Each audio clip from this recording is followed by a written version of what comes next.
میرے دوستوں، میرے بزرگوں، نبی کا ماننا، نبی کا سوال کرنا، سوچیے کہ کتنا بڑا کام ہوگا۔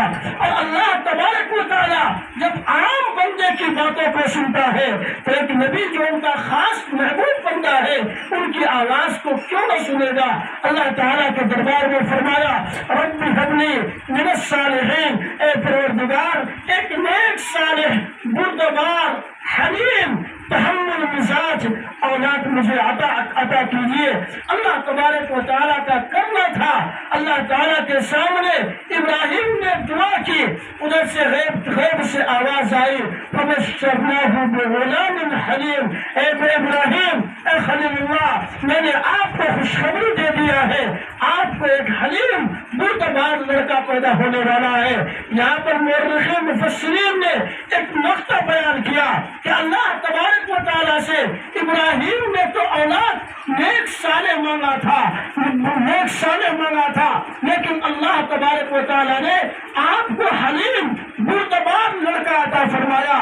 اس کی وجہ یہ ہے کیونکہ اللہ تعالیٰ جانتا ہے کہ ابراہیم کے اس نقط جگر نور نظر کو، چاند کے ٹکڑے کو کن کن آزمائشوں سے گزرنا پڑے گا، کن کن حالات کا سامنا کرنا پڑے گا۔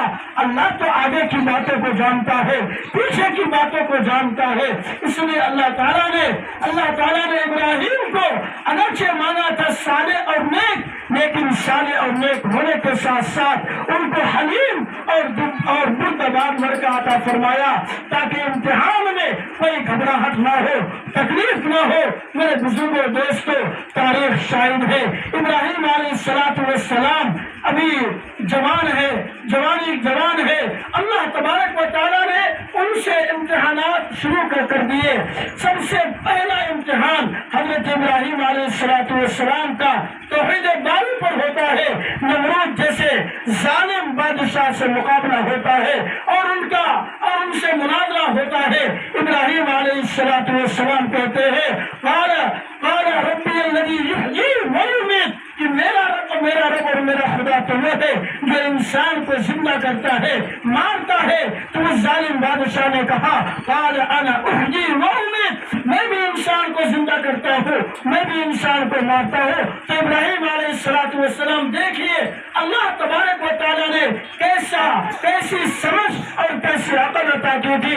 ابراہیم علیہ السلام نے فوراً کہا قال انا احیی وامیت، قال ابراہیم فإن اللہ یأتی بالشمس من المشرق فأتی بها من المغرب۔ اے نمرود ظالم بادشاہ، اگر تمہارے پاس طاقت اور قوت ہے، اگر تمہارے پاس ہمت ہے تو اللہ تبارک و تعالیٰ میرا خدا تو وہ ہے جو سورج کو پورب سے نکالتا ہے۔ اگر تیرے اندر طاقت اور قوت ہے تو اس سورج کو پچھم سے نکال کر دکھا دے۔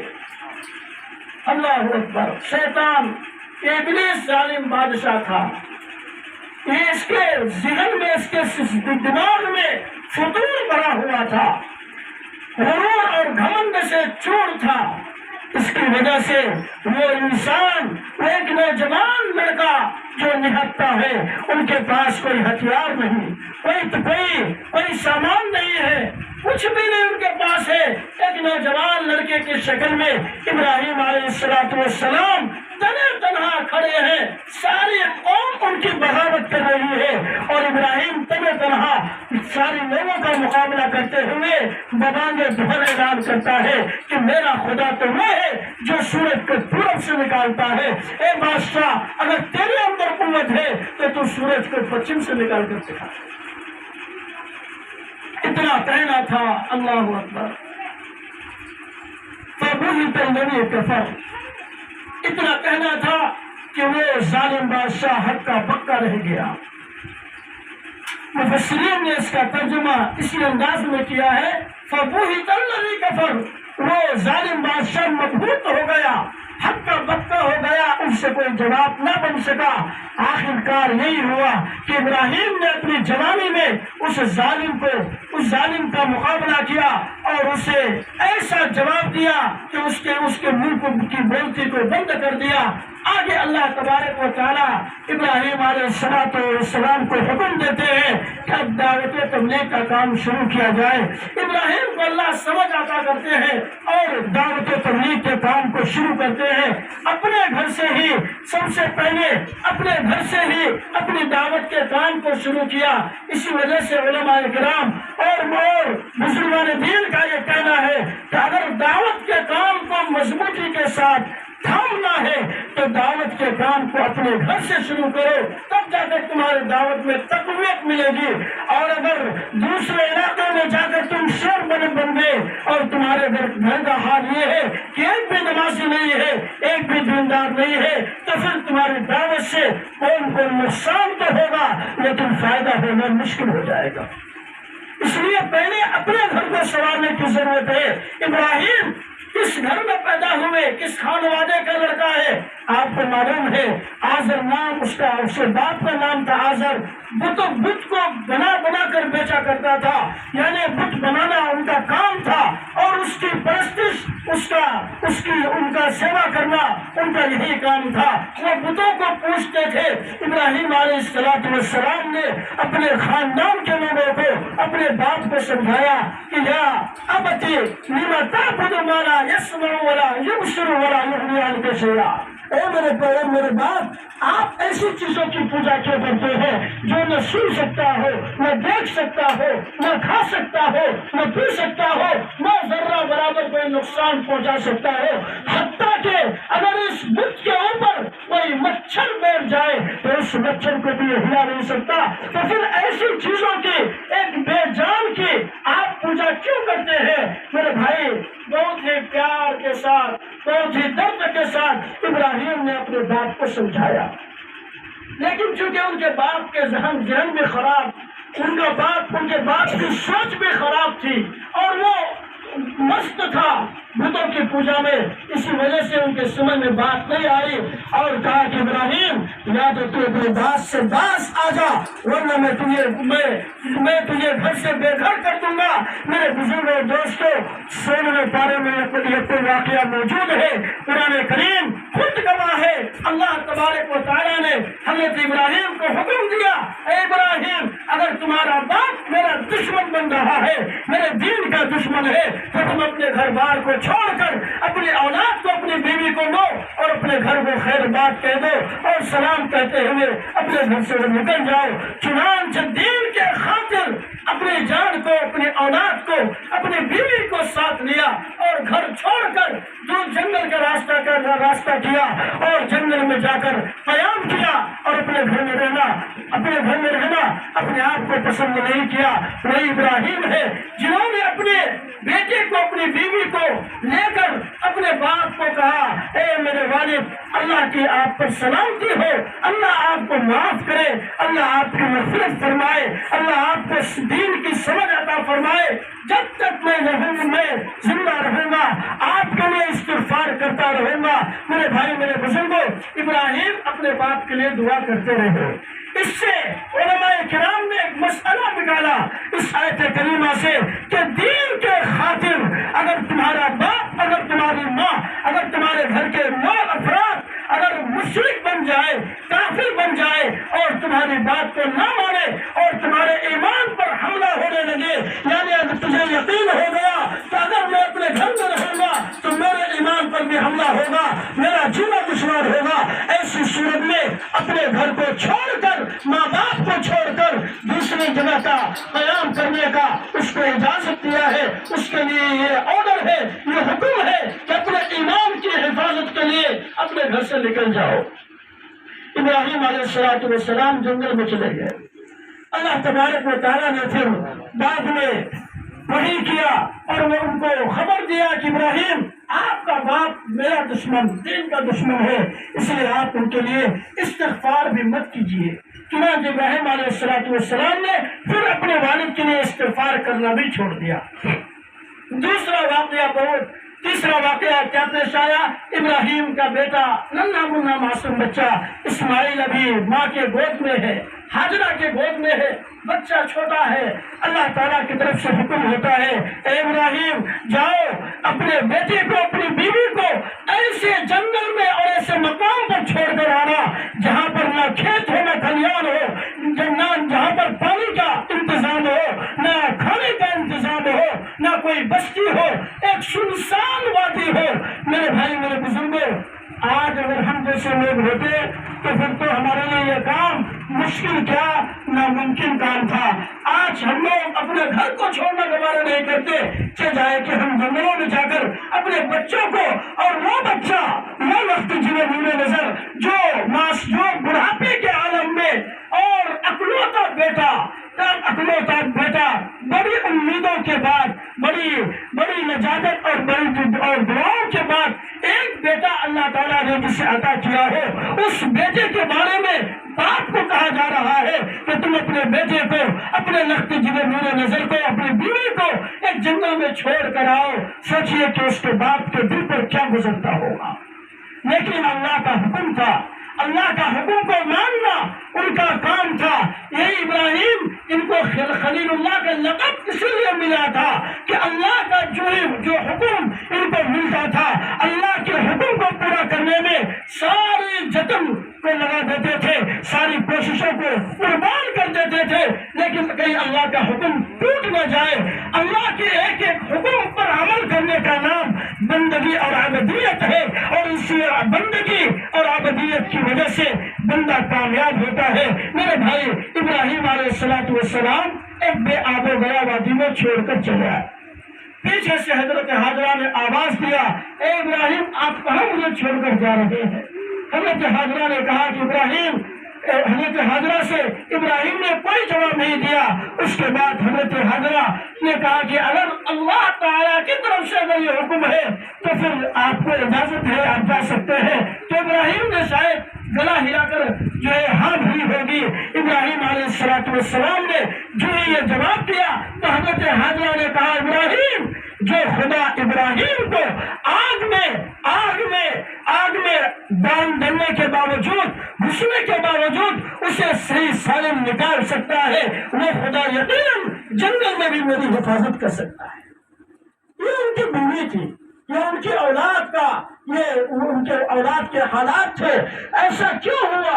ایک بیوی اپنے بیوی کو اپنے اللہ پر، اپنے خدا پر ایسا بھروسہ، یقین کیوں پیدا ہوا؟ اس کی وجہ یہی تھی کہ ان کے شوہر کی تربیت ان کی بیوی کے اوپر تھی۔ لیکن افسوس، آج ہم لوگ اپنی بیوی کو کچھ کہنے سے بھی ڈرتے ہیں، گھبرا جاتے ہیں، کہیں ایسا نہ ہو کہ میری بیوی کا حملہ ہمارے اوپر الٹا نہ ہو جائے۔ نماز تک کہنے کو شوہر کو توفیق نہیں ہوتی ہے، نعوذ باللہ۔ آج بعض شوہر ایسا بھی ہے، مسلمان ایسا بھی ہے، خود تو پکا نمازی ہے، لیکن اس کی بیوی کبھی سجدہ نہیں کر رہی ہے۔ ایسی عورتیں بھی ہیں ہمارے علاقے میں۔ میرے بھائی میرے بزرگوں، مجھے معاف کیجیے، خدا کے واسطے اس پرفتن دور میں، اس ماحول میں ہم اپنے گھر کے ماحول کو سنواریں۔ اگر ہم کامیابی چاہتے ہیں تو ہم اپنے دوسرے بستی کو بعد میں دیکھیں، دوسرے خاندان کو بعد میں دیکھیں، پہلے ہم اپنے گھر کو سنواریں، اپنے گھر کے افراد کو تیار کریں، اپنی بیوی کو، اپنے بچوں کی تربیت اس انداز میں کریں کہ وہ نمازی بنے، وہ متقی پرہیزگار بنے، دیندار بنے، دین کا حامل بنے، دین کا محافظ بنے۔ آج ایمان کی حفاظت یہ سب سے اہم ہماری ذمہ داری ہے، ہمیں اپنے ایمان کی حفاظت کی ضرورت ہے۔ ابراہیم علیہ السلام اس کے بعد خواب دیکھا۔ کیا خواب دیکھا؟ کہ میں اپنے بیٹے کو ذبح کر رہا ہوں۔ 3 دن تک لگاتار خواب دیکھا۔ یاد رکھیے، انبیاء علیہ السلام کے جو خواب ہوتے ہیں وہ سارے کے سارے خواب سچے ہوتے ہیں۔ وہ اللہ تبارک و تعالیٰ کی طرف سے ابراہیم کو خواب جو ہی دکھایا گیا، فوراً ابراہیم سمجھ گئے اس میں کوئی دو رائے نہیں ہے، یہ اللہ تعالیٰ ہی کا حکم ہے، آرڈر ہے۔ فوراً ابراہیم علیہ السلام نے اپنے بیٹے سے بات کیا، اپنے بیٹے کو کہا، اے میرے بیٹا، لخت جگر نور نظر، اللہ تعالیٰ کا آرڈر ہے کہ میں تجھے ذبح کر دوں، آپ کی کیا رائے ہے؟ فلما بلغ معه السعي قال يا بني إني أرى في المنام أني أذبحك فانظر ماذا ترى قال يا أبت افعل ما تؤمر ستجدني إن شاء الله من الصابرين۔ ابراہیم کا اس بیٹے کی عمر اس وقت مورخین اور مفسرین نے لکھا 13 سال عمر تھی یا 10 سال کا وہ لڑکا تھا، جس سے ان کا باپ مشورہ لے رہا ہے کہ میرا بیٹا، میں تجھے ذبح کر رہا ہوں، اللہ کا حکم ہے کہ میں تجھے اللہ کے راستے میں ذبح کر دوں، آپ کی کیا رائے ہے؟ اے میرے بھائی، میرے بزرگوں، نوجوانوں، مسلمانوں، خدا کی قسم زمین و آسمان گواہ ہے، اس وقت جنہیں نور نظر میں ذرہ برابر کوتاہی نہیں کیا اور سیکنڈ کی بھی فرصت نہیں دیا، فوراً زبان سے جاری ہوئی قول یا ابت افعل ما تؤمر، اے میرے والد محترم آپ اس کام کو فوراً کیجیے، فوراً کیجیے، کہیں ایسا نہ ہو کہ دیر ہو جائے، اللہ ناراض ہو جائے، اللہ کا حکم چھوٹ جائے، اس لیے اس کام کے کرنے میں آپ تاخیر مت کیجیے۔ اور آگے فرمایا اے میرے والد آپ اس کام کو تو کیجیے، انشاءاللہ آپ مجھے صابر پائیں گے، آپ مجھے صبر کرنے والے پائیں گے۔ سوچئے کہ اس بیٹے کا ایمان کتنا مضبوط ہوگا، اس بیٹے کی سوچ کتنی بڑی ہوگی، وہ اپنے باپ کو تسلی بھی دے رہا ہے کہ میرے والد آپ کو اللہ تعالیٰ مجھے صابر پائیں گے۔ فوراً ابراہیم نے اپنے بیٹے کو اپنے ساتھ لیا اور جنگل میں گئے، اور وہ مینا کا مقام ہے جہاں حاجی لوگ آج ہزاروں لاکھوں کی تعداد میں حاجی لوگ پہنچے ہیں، اور وہاں جا کر وہاں اس مقام میں لوگ قربانی کرتے ہیں، نمازیں ادا کرتے ہیں۔ میرے بھائی، میرے بزرگوں، اسی مقام پر ابراہیم اپنے بیٹے کو لٹاتا ہے اور اپنے آنکھوں میں پٹی باندھتا ہے، اور ابراہیم علیہ السلام اپنے ہاتھوں سے چھری اپنے بیٹے کے گردن پہ چلا رہا ہے، لیکن خدا کی قسم اللہ تبارک و تعالیٰ نے ابراہیم کو جتنی قوت تھی ساری قوت کو صرف کر دیا، لیکن چھری نے اسماعیل کا ذرہ برابر کوئی بال بیٹا نہیں کیا۔ کیوں؟ اس لیے کہ چھری اگرچہ ابراہیم کے ہاتھ میں ہے، لیکن اس چھری کا آرڈر اور اس چھری کی قوت اللہ کے ہاتھ میں ہے۔ جو خدا ابراہیم کو آگ سے بالکل ٹھنڈا صحیح سالم نکالنے پر قادر ہے، وہی خدا آج اسماعیل کو چھری کے نیچے ضرور لٹا ہوا ہے، لیکن صحیح سالم نکالنے پر بھی قادر ہے۔ اللہ تبارک و تعالیٰ کا حکم ہوتا ہے اے چھری ذرہ برابر تجھے تکلیف نہیں پہنچانا ہے، ایک بار بھی نقد نہ پائے۔ ابراہیم علیہ السلام پریشان ہے، اللہ تبارک و تعالیٰ نے فوراً غیب سے آواز آئی اور کہا کہ ابراہیم آج تو امتحان میں کامیاب ہو گئے، اور اس کے بعد فرمایا کہ ابراہیم قیامت تک سارے مسلمان جتنے دنیا میں آئیں گے، جو ایمان والے ہوں گے، جو تمہارے دین پر قائم رہیں گے، چلیں گے، وہ تمہاری یاد کو تازہ کرتے رہیں گے اور اپنے جانوروں کو قربان کرتے رہیں گے۔ آپ اسی واقعے کو یاد کرتے ہوئے ہم اسی مہینے کی آج اس میں ذوالحجہ کی 1 تاریخ ہے، 10ویں تاریخ کو ہم لوگ قربانی دیں گے انشاءاللہ۔ تو انشاءاللہ ہم قربانی دیں گے۔ قربانی کے بے شمار فضائل ہے، جانور کے بال کے برابر بندے کو نیکیاں ملتی ہے، اور اللہ تبارک و تعالیٰ بندے کے جانور کی قربانی کا جو خون بہتا ہے اس خون بہا کو اللہ بہت پسند کرتا ہے۔ میرے بھائی، قربانی کس پر واجب ہے؟ ایک مسئلہ ہے، قربانی کس پر واجب ہے؟ قربانی ہر اس شخص پر واجب ہے جو صاحب نصاب ہو، اور جس کے پاس وسعت ہو اس پر قربانی واجب ہے۔ آپ لوگ سوچتے ہوں گے صاحب نصاب کیا ہوا؟ صاحب نصاب کا مطلب یہ ہے کہ 52 تولہ چاندی یا 7.5 تولہ کا وہ مالک ہو تو اس پر قربانی واجب ہے۔ یہی مقدار زکوٰۃ کے لیے ہے، جس مسلمان پر زکوٰۃ فرض ہے اس مسلمان پر قربانی بھی واجب ہے۔ تو 52 تولہ چاندی ہو یا 7.5 تولہ سونا، 7.5 تولہ سونا کی مقدار تو جو ہے مقدار کیا ہے؟ 20 مسقال، اور 52 تولہ چاندی کی مقدار ہے 200 درہم۔ تو وہ پہلے زمانے میں آپ علیہ السلام کے زمانے میں سونا اور چاندی دونوں کا ریٹ ایک تھا، لیکن آج ابھی کے دور میں آج کی تاریخ میں سونا اور چاندی میں بہت تفاوت ہے، بہت زیادہ فرق ہے۔ اس لیے آج کے دور میں چاندی کا اعتبار کیا جائے گا کہ چاندی کے اعتبار سے 52 تولہ چاندی کے مقدار یا تو زیور ان کے پاس موجود ہو، یا زیور کے قیمت کے برابر پیسہ ان کے بینک میں یا ان کے گھر میں موجود ہو، یا اگر پیسہ یا سونا اور چاندی تھوڑا تھوڑا ہے دونوں ملا کر اتنا ہو جائے جو 52 تولہ کے برابر ہو جائے تو قربانی واجب ہے۔ بعض گھروں میں ایسا ہوتا ہے کہ چاندی اتنا نہیں ہے، تو چاندی کچھ پیسہ ہے کچھ چاندی ہے تو دونوں ملا کر اتنا ہو جائے، کچھ پیسہ ہو کچھ سونا ہو دونوں ملا کر اس کی مقدار ہو جائے، یعنی 12.5 تولہ چاندی کی مقدار، تو زکوٰۃ آپ پر واجب ہے، آپ پر زکوٰۃ قربانی واجب ہے۔ یعنی جیسے زکوٰۃ واجب فرض ہے ایسے ہی قربانی کرنا بھی آپ پر فرض واجب ہوگا، ضروری ہوگا۔ اب اگر آپ پر قربانی واجب ہو گئی، آپ نے قربانی نہیں کیا تو اس کا گناہ، اس کا وبال آپ پر رہے گا۔ قربانی کرنا یہ ضروری ہے، ہر شخص پر قربانی واجب نہیں ہے۔ زکوٰۃ اور قربانی کے مسئلے میں یہ فرق ہے کہ زکوٰۃ اس شخص پر فرض ہوتا ہے جو 52.5 تولہ چاندی کا مالک ہو اور پورے سال، ایک سال اس مال میں، ایک سال وہ مال گزر گیا ہو، یعنی اس کے پاس 1 سال تک رہا ہو، تب زکوٰۃ فرض ہوتی ہے۔ لیکن قربانی کا مسئلہ یہ ہے، قربانی کے واجب ہونے کے لیے سال کا پورا ہونا ضروری نہیں ہے۔ اگر 10ویں تاریخ، 11ویں تاریخ، 12ویں تاریخ، یعنی یہ 3 دن جو قربانی کے ایام ہے، ان تینوں دنوں میں کے اندر اگر کوئی شخص 52.5 تولہ چاندی کا مالک ہو گیا تو اس پر قربانی واجب ہو جائے گی۔ بات سمجھ میں آ رہی بھائی؟ 3 دن جو قربانی کے 3 دن ہے، 10ویں تاریخ، 11ویں تاریخ، 12ویں تاریخ۔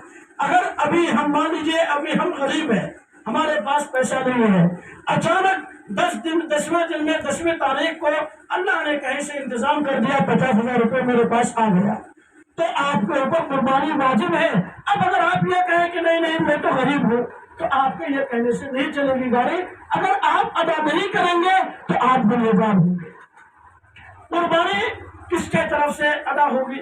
دیکھیے، قربانی باپ پر جو آدمی صاحب نصاب ہے اس پر تو قربانی واجب ہے ہی۔ اسی طریقے سے آپ قربانی اپنی اولاد کی طرف سے بھی کر سکتے ہیں۔ اگر آپ کا بیٹا نابالغ ہے، چھوٹا ہے، آپ کے پاس دولت ہے، آپ اپنے اولاد کی طرف سے بھی کر سکتے ہیں۔ اور اپنا بالغ لڑکا، جو لڑکا جوان ہے، شادی کرا دیا آپ نے، وہ الگ ہو گیا تو اس کی ذمہ داری آپ کے اوپر نہیں ہے۔ اگر وہ صاحب نصاب ہے اس پر قربانی الگ سے واجب ہے، آپ پر قربانی الگ سے واجب ہے۔ یہ بار مسئلہ سامنے آتا ہے، لوگ فون پہ پوچھتے ہیں کہ قربانی جو ہے ہم لوگ 3 بھائی ہیں، 4 بھائی ہیں، 5 بھائی ہیں، سارے بھائی پیسہ کما کر باپ کو دیتے ہیں، باپ کے پاس جمع ہوتا ہے، تو قربانی کس پر واجب ہوگی؟ تو دیکھیے مسئلہ کو صحیح سے اور صحیح طریقے سے سمجھ لیجیے۔ اگر آپ کے 4 بیٹا، 3 بیٹا، 2 بیٹا ہو اور سب کے پیسے کا مالک صرف باپ ہے یا صرف ماں ہے، تو ایسی صورت میں قربانی صرف باپ پر واجب ہوگی، بیٹے پر نہیں ہوگی۔ لیکن اگر بیٹا چالاک ہے، جیسے آج کے دور کا بیٹا ہوتا ہے کہ باپ کو بھی دے رہا ہے اور اپنا بھی جیب بھر رہا ہے، اپنے بھی اکاؤنٹ میں پیسے جمع کر رہا ہے، تو اگر ایسی صورت ہے کہ 20,000 25,000 بدیش میں کما رہا ہے، 30,000 روپے مہینہ ہے، 20,000 روپے باپ کے اکاؤنٹ میں ڈالا، 10,000 بیوی کے اکاؤنٹ میں ڈالا یا اپنے اکاؤنٹ میں ڈالا، اور وہ پیسہ جمع ہوتے ہوتے وہ خود صاحب نصاب بن گیا ہے، تو ایسی صورت میں اس بیٹے پر الگ سے قربانی واجب ہوگی، باپ کے قربانی دینے سے اس کی قربانی نہیں ہوگی۔ یہ مسئلہ۔ دوسری بات لوگ کہتے ہیں کہ جب تک ماں باپ کے نام سے قربانی نہیں ہوگی تب تک اولاد قربانی اپنے طرف سے نہیں دے سکتے۔ یہ سوچ غلط ہے، یہ بات غلط ہے۔ جو مسئلہ بتا دیا آپ کو، جو صاحب نصاب ہو، جو صاحب نصاب یعنی جس کے پاس دولت ہے اسی پر قربانی واجب ہے، چاہے وہ باپ ہو چاہے بیٹا ہو۔ باپ اگر غریب ہے، بیٹا مالدار ہے، تو صرف بیٹے پر قربانی واجب ہوگی، باپ پر قربانی واجب نہیں ہے۔ اور اگر باپ مالدار ہے، بیٹا غریب ہے، تو صرف باپ پر قربانی واجب ہے، بیٹے پر قربانی نہیں ہے۔ یہ مسئلہ صاف طریقے سے بالکل ذہن سے اس کو ذہن میں بٹھا لیجیے۔ قربانی کن کن جانوروں کا کرنا جائز ہے یاد رکھیے۔ قربانی آپ بکرے کا، گائے کا، بھینس کا، بیل کا، اونٹ کا، دمبا کا، بھیڑیا، یہ سارے جانور کی قربانی کرنا جائز ہے۔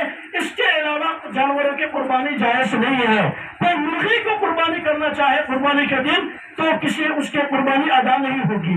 اسی طریقے سے ایک خصی اگر آپ قربانی کرنا چاہیں گھر کے سارے افراد کی طرف سے نہیں ہو سکتی، ایک خصی ایک آدمی کی طرف سے ہوگا، یعنی ایک آدمی کی طرف سے ایک خصی کی قربانی ہو سکتی ہے، لیکن وہ خصی اور وہ بکرا کتنے سال کا ہو تو علماء کرام نے لکھا کہ کم سے کم اس کی عمر 1 سال ہو۔ بعض لوگ دانت کی قید لگاتے ہیں، دانت کا ہونا ضروری نہیں ہے بلکہ وہ خصی وہ بکرا ایسا ہو کہ گھاس کھانے پر قادر ہو، گھاس کھانے پر قادر ہے، چارہ کھا رہا ہے، تو ایسی صورت میں اس بکرے کو آپ ذبح کر سکتے ہیں، قربانی دے سکتے ہیں۔ لیکن اگر گھاس چارہ کھانے پر قدرت نہیں ہے، وہ نہیں کھا پا رہے، وہ خصی نہیں کھا پا رہی ہے، تو ایسی صورت میں ایسے خصی کی قربانی بھی جائز نہیں ہے۔ بیل گائے کے لیے کم سے کم 2 سال کا ہونا ضروری ہے۔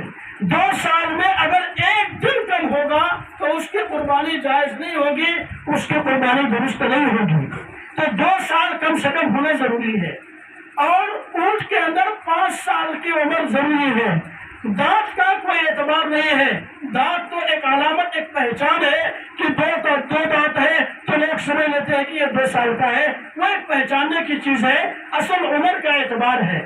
اب مسئلہ ایک یہ ہے، ابھی بازار ہڈیاں لگ رہا ہے، دیکھیے ٹائم ہو گیا، شاید 5-7 منٹ ٹائم دیجیے گا، بولیے دیجیے گا؟ ہاں، بعد میں آپ کو تکلیف نہ ہو، یہ مسئلہ چونکہ پھر آئندہ وقت ہو یا نہ ہو، اس لیے آپ حضرات سمجھ لیجیے۔ ہم لوگ جیسے بازار گئے ہاٹ کرنے کے لیے، اب ہاٹ کرنے میں بازار میں قربانی کا جانور خریدے تو خریدار تو پوچھتا ہے بیچنے والے سے کہ اس گائے کی عمر کتنی ہے، تو بیچنے والا بول دیا کہ اس گائے کی عمر 2.5 سال ہے، 3 سال ہے، اور لینے والا بھی دیکھ کر یہ سمجھ یقین کر رہا ہے کہ نہیں اس کی عمر 2.5 سال ہے۔ اگر آپ کو جچ رہا ہے، آپ کو اطمینان ہے تو اس گائے کو خریدیے، اور اگر آپ کو اطمینان نہیں ہے بلکہ آپ سوچ رہے ہیں کہ وہ جھوٹا ہے بلکہ اس گائے کی عمر 1.5 سال ہے، 1 سال ہے، تو پھر ایسے گائے کو قربانی کے لیے نہیں خریدنا ہے۔ اطمینان ہونا ضروری ہے، اور قربانی جس جانور کو قربانی کی نیت سے خریدیں گے اس جانور کو قربان کرنا یہ الگ مسئلہ ہے۔ اگر آپ صاحب استطاعت ہے، یعنی آپ پر قربانی واجب ہے، آپ نے ایک گائے خریدا اور خریدنے کے بعد آپ گھر میں لائے، 2 دن کے بعد وہ گائے چوری ہو گئی، تو آپ پر چونکہ قربانی واجب ہے تو ایسی صورت میں آپ دوسرا جانور خرید کر لائیے اور اس کی قربانی کیجیے، کیونکہ آپ پر قربانی واجب ہے۔ لیکن کوئی غریب آدمی ہے، اس کے اوپر قربانی واجب نہیں ہے، وہ بس خوشی میں یا یہ کہ لوگ برا کہیں گے، برا بھلا کہیں گے، چلو ہم بھی خرید لیتے ہیں، وہ بیچارہ کسی طریقے سے قرضہ لے کر جیسے بھی ہوا خرید لیا، اور 4 دن کے بعد قربانی سے 1 دن پہلے اس کا جانور مر گیا یا غائب ہو گیا، چوری ہو گئی، اب وہ کیا کرے گا؟ تو غریب آدمی اگر ہے تو اس کے لیے دوسرا جانور خرید کر قربانی کرنا ضروری نہیں ہے، کیونکہ اس پر قربانی واجب نہیں ہے۔ جس جانور پر واجب تھی وہ جانور تو ختم ہو گیا، تو وہ قربانی کس چیز کا کرے گا؟ لیکن جس پر قربانی پہلے سے واجب ہے، مالدار ہے، اب کروڑ پتی ہے، لاکھ پتی ہے، تو اگر اس کا 2 جانور خرید کے لایا، دونوں گم ہو گیا، تو پھر تیسرا جانور خرید کر لانا پڑے گا اور قربانی دینی پڑے گی۔ بات سمجھ آ رہی ہے؟ قربانی دینی پڑے گی۔ یہ تو جانور کا مسئلہ ہے۔ اور جانور کیسا ہونا چاہیے؟ قربانی کا جانور دیکھنے میں خوبصورت ہو، موٹا تازہ ہو، اور کوئی عیب اس کے اندر نہیں ہونا چاہیے۔ اگر کسی جانور میں عیب ہے، وہ عیب کیسا ہے؟ آدھے سے زیادہ عیب اس کے اندر، مثلا کان، ناک اس کا آدھے سے زیادہ ختم ہے، تو ایسے جانور کی قربانی درست نہیں ہے۔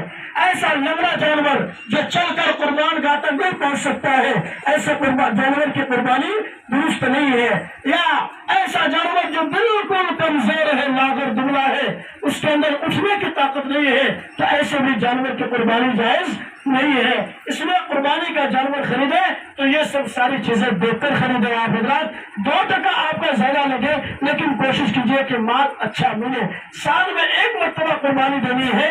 اچھا تازہ موٹا فرما اچھا مال ہو. جتنا اچھا مال آپ قربان کریں گے اللہ اتنا ہی زیادہ آپ کو نیکی عطا فرمائے گا. اب مسئلہ ہے گوشت کا. قربانی آپ ذبح کریں. ہاں ذبح کرنے کا مسئلہ ہے. ذبح کیسے کریں گے؟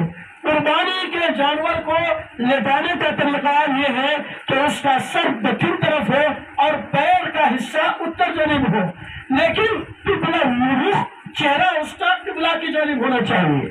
منہ اس کا قبلہ کی طرف ہو، سر دکن طرف ہو اور جانور کا پیر سب قبلہ کی طرف ہونا چاہیے. قبلہ کی طرف اس کا پیر ہو، سر دکن کی طرف ہو. اس کے بعد آپ اس کو بسم اللہ اللہ اکبر یا بسم اللہ الرحمن الرحیم سبحان اللہ الحمدللہ کچھ بھی بول کر آپ ذبح کر سکتے ہیں.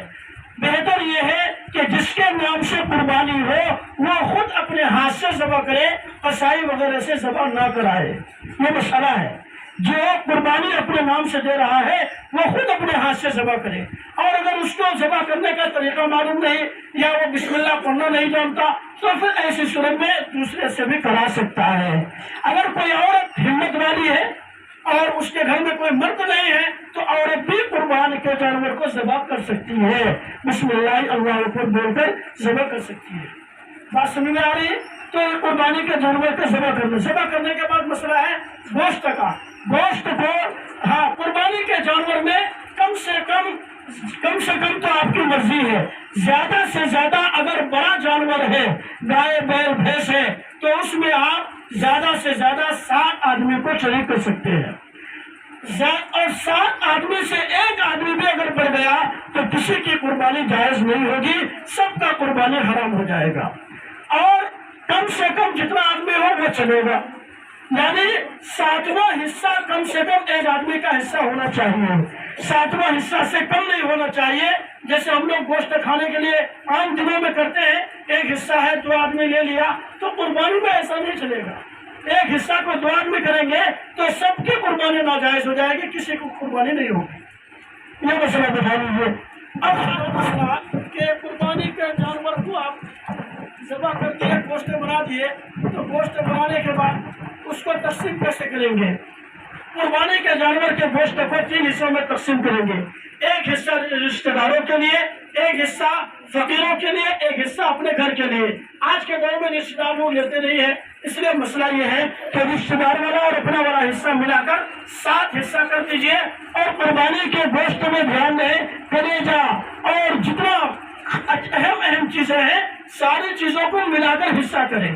اگر آپ کا بیٹا پیچھے سے آیا کلیجہ لے کے بھاگ گیا، کوئی کچھ لے کے بھاگ گیا تو ایسی صورت میں قربانی میں کمی آئے گی، خلل ہوگا. پھر کسی کی قربانی ایسا ہو سکتا ہے اگر کسی نے چوری کر لیا یا کوئی زیادہ لے کے بھاگ گیا تو کسی کی قربانی صحیح نہیں ہوگی.